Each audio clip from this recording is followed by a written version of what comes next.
Hi guys! Welcome back to our YouTube channel. Please don't forget to like, share, and subscribe para lagi kayong updated sa mga video na i-upload ko sa aming YouTube channel. So, balik ulit tayo dun sa retirement.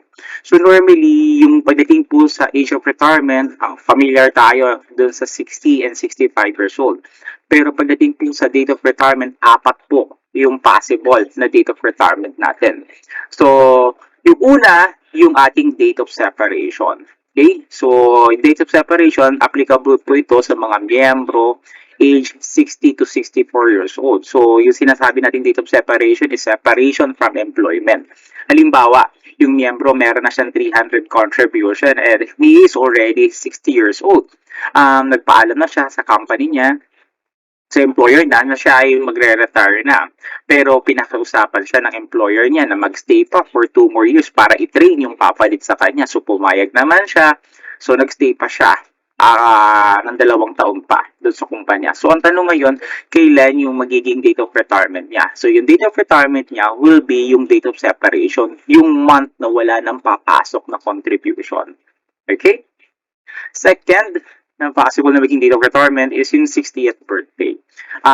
Itong 60th birthday natin, very significant kasi sa mga miyembro. Talaga yung 60th birthday.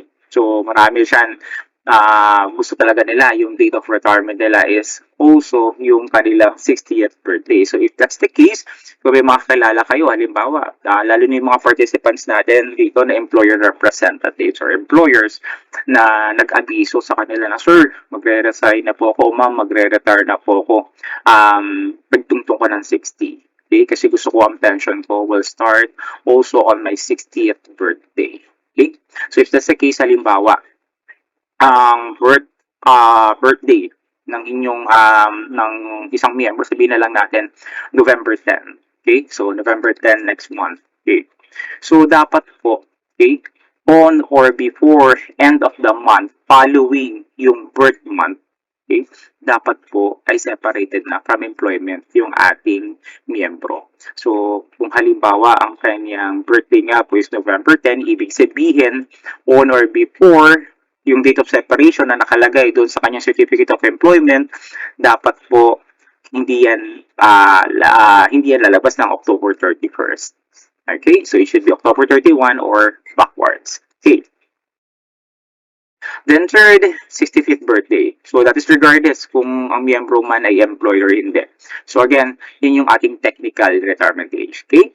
Then, last is yung ating month after the semester of 120th contribution. So, again, applicable to sa mga miyembro na nagpukumpleto ng 120 para sila po ay makwalipika na makatanggap ng monthly pension. Thanks for watching! Please don't forget to like, share, and subscribe!